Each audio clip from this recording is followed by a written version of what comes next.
The knock came at exactly 12 a.m., sharp and urgent, like someone was tapping on the door of my life instead of my apartment. I remember the way the hallway light flickered through the peephole and how my chest tightened before I even moved. Nobody knocks at midnight unless something is wrong. I opened the door expecting trouble, but what I saw was worse in a way I couldn't explain. It was my recently divorced neighbor, standing there barefoot, her hair messy like she'd been running her hands through it for hours, her eyes swollen from crying, and her whole body trembling like she was holding herself together with nothing but willpower. She looked at me the way people look at the last safe place left in the world. And then she whispered a confession so heavy, so heartbreaking, that it made me forget how to breathe. Before the story continues, if you believe in kindness, second chances, and helping people when they're at their lowest, please take a moment to like this video, comment, share, and subscribe to the channel, because stories like this remind us that the smallest act of compassion can change someone's entire life. My name is Nathan Brooks, and at the time I lived alone in a small apartment complex in Columbus, Ohio. It wasn't the kind of place anyone dreamed about living in, but it was quiet, clean enough, and affordable. I worked long shifts as a hospital transport aide, pushing stretchers down endless hallways, watching families cry in waiting rooms, watching doctors speak softly with serious eyes. My job made me tough in certain ways, but it also made me sensitive to pain I couldn't fix. Some nights when I came home, the silence in my apartment felt heavier than the hospital's worst moments. So I kept my life simple. Work, sleep, repeat. No drama. No late-night surprises. Until Grace Whitmore moved into the unit next to mine. Grace was the kind of woman you noticed without trying. Not because she was loud, but because she carried herself like someone who had once lived a very different life. She wore neat coats even when it wasn't cold. She kept her nails clean. She smiled politely, but her smile never fully reached her eyes. When she first introduced herself, she seemed calm, even graceful, like her name, but something in her voice had a tremble, like a song played too softly. People in the building whispered about her, not cruelly, but with that natural curiosity neighbors have. They said she had just gotten divorced. They said her husband was important. They said she had come from a bigger home, a better neighborhood, a life that fell apart overnight. I didn't ask questions. I just nodded hello when I saw her. Sometimes I held the door. Sometimes she'd offer a quiet thank you and disappear inside her apartment like she didn't want the world to see her for too long. Over the next few weeks, I started noticing small things. Grace's car stayed parked for days. Her curtains stayed drawn even in the afternoon. Packages arrived that she never opened right away. And late at night, when everything else in the building was still, I'd hear the faint sound of someone crying through the wall, muffled, controlled, like she was trying to swallow her pain so nobody could hear it. I told myself it wasn't my business. People have private storms. People heal in their own time. But there's a certain kind of loneliness that doesn't just stay inside a person. It leaks into the air. It makes the hallway feel colder. It makes your conscience itch. Then came that midnight knock. When I opened the door, Grace didn't step forward. She just stood there, gripping the edge of her cardigan like it was the only thing keeping her from falling apart. Her face was pale, and her lips were cracked like she hadn't had water in hours. Her eyes were the kind you see in people who haven't slept for days, not tired eyes, but haunted ones. I asked if she was okay, and the moment I did, her composure shattered. Tears spilled fast, not pretty, not gentle. She tried to speak, but her throat kept closing like her body was refusing to let the truth out.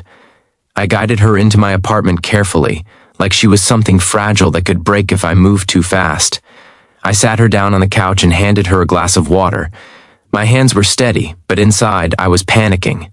I didn't know what I was about to become part of. I didn't know what kind of confession could bring someone to a neighbor's door at midnight. I only knew that something terrible had happened, or something terrible was about to happen. Grace held the water but didn't drink. She stared at it like she didn't recognize what normal life looked like anymore. Then, in a voice so small it almost disappeared, She said she couldn't stay alone tonight, not because she was afraid of the dark, not because she heard noises, but because she was afraid of herself. That was the first punch to my chest. Her confession came out in pieces, like broken glass. She told me her divorce wasn't just about falling out of love. It wasn't about arguments or drifting apart. It was about betrayal that had rotted her from the inside. Her ex-husband, Caleb Whitmore, had been charming in public and cruel in private. The kind of man who smiled for photos and then turned cold the moment the camera was gone. He controlled everything: money, friends, even the way she dressed. And when she finally gathered the courage to leave, she thought the hardest part was over. She thought freedom would feel like breathing again. But it didn't, because the moment she walked away, she realized she didn't know who she was without him. She didn't know how to live without someone telling her what she was worth. And worst of all, she admitted that earlier that evening, she had sat on her bathroom floor holding a bottle of pills, staring at them for a long time, thinking about how quiet the world would be if she just stopped existing. I felt my entire body go cold. In my job, I had seen death. I had seen people lose loved ones. I had seen the aftermath of choices made in hopelessness. But hearing it from someone sitting on my couch, someone who lived next door, someone who smiled politely in the hallway, felt unreal. It felt like standing on the edge of a cliff you didn't know was there. Grace didn't say it for attention. She said it like she was ashamed, like she hated herself for even thinking it, like she had tried to fight it alone and finally realized she couldn't. She said she didn't want to die, but she didn't know how to live. She said the loneliness in her apartment was louder than her thoughts. She said she kept hearing her ex-husband's voice telling her she was nothing, and sometimes she believed him. I sat there, speechless, because no words felt big enough. All I could do was be present. I told her she wasn't alone, not tonight. I told her she did the bravest thing possible by knocking on that door instead of surrendering to the darkness. I told her she mattered, even if she couldn't feel it yet. That night, I didn't sleep. I stayed on the chair across from the couch while she lay there fully dressed, curled up like a child. Every so often she'd wake up with a sharp inhale, like she was drowning in nightmares. Each time, I reminded her she was safe. I didn't touch her, didn't crowd her, just stayed close enough that she wouldn't feel abandoned again. When morning came, sunlight spilled through the blinds like God himself was insisting the world still held beauty. Grace looked exhausted, but there was something different in her eyes. Not happiness, not relief, but a tiny flicker of something that had been missing before: hope. Over the next days, I did what I could. I helped her find a therapist. I drove her to appointments when she was too shaky to drive.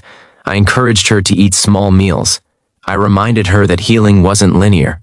Sometimes she'd have a good day and then crash into a bad one, and she'd look at me like she was apologizing for being broken. I never let her apologize. Broken people don't need shame, they need patience.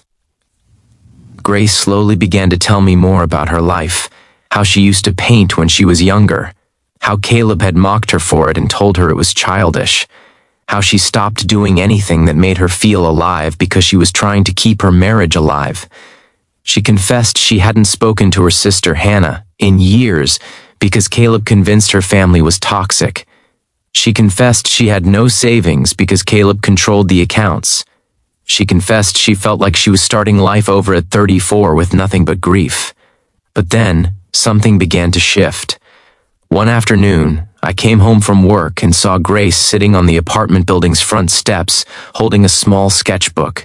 She was drawing the trees across the parking lot, her brow focused, her lips slightly parted like she was remembering how to breathe. She looked up and smiled at me, and this time her smile reached her eyes. It was small, but it was real. It hit me so hard I had to look away for a second. Weeks passed. Grace started opening her curtains again. She started walking outside in the mornings. She started saying hello to other neighbors. She even applied for a job at a local art supply store, not because it paid a lot, but because it put her near color, near creativity, near life. The first day she came home with her employee badge, she cried, not from sadness, but from pride. She told me it was the first time in years she felt like she had earned something for herself. And then the biggest moment came when she finally called her sister. I watched Grace sit at my kitchen table with her phone shaking in her hand, terrified. When Hannah answered, Grace broke down so hard she could barely speak. But Hannah didn't sound angry. She sounded like someone who had been waiting forever. Their call lasted an hour, filled with tears and forgiveness and love that had been buried but not destroyed. When Grace hung up, she looked lighter, like a chain had been cut off her soul. That night, she told me something I will never forget. She said that when she knocked on my door at midnight, she wasn't sure she wanted to be saved. She just wanted someone to witness her pain so she didn't disappear without anyone knowing she had tried. She said she thought she was too far gone. She said she expected me to turn her away, because most people don't want to be pulled into someone else's darkness. But I didn't. And because of that, she was still here. As the months went by, Grace's life didn't become perfect, but it became hers. She found strength in small routines. She painted again, and her apartment walls slowly filled with bright canvases, sunsets, wildflowers, oceans she wanted to visit someday. She joined a support group for women rebuilding after emotional abuse. She began to laugh again, softly at first, then freely. She stopped flinching when her phone rang. She stopped checking the hallway like she expected Caleb to appear. She started walking like she belonged on this earth. One evening, she handed me a painting. It was a simple scene, a door slightly open, warm light spilling out into a dark hallway. She didn't need to explain it. I understood. It was her way of saying that one small moment of kindness had become the difference between life and death. And standing there holding that painting, I realized something too. I had thought I was the one saving her. But in truth, she saved me too. She brought meaning into my quiet life. She reminded me that people aren't meant to survive alone. She reminded me that compassion is not weakness, it's courage. Near the end of the year, Grace moved to a small townhouse closer to her sister. On her last day in the apartment complex, she stood in the hallway with a few boxes and looked at me with tears in her eyes. She told me she'd never forget that midnight.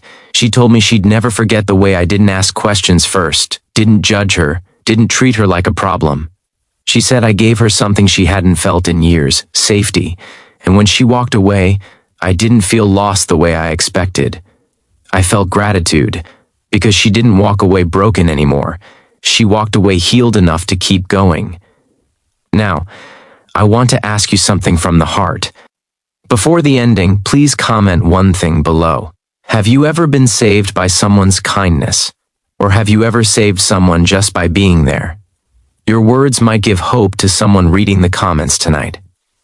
And if this story touched your heart even a little, if it made you feel something deep inside, please like, share, and subscribe, and leave a comment. Because somewhere out there, someone is standing in their own midnight hallway, trying to decide whether to knock on a door or give up. And your engagement helps this story reach the person who needs it most. Some nights, I still hear that knock in my memory. It reminds me that miracles don't always come as grand events. Sometimes they come as a trembling hand on a neighbor's door at 12 a.m., and the simple decision to open it,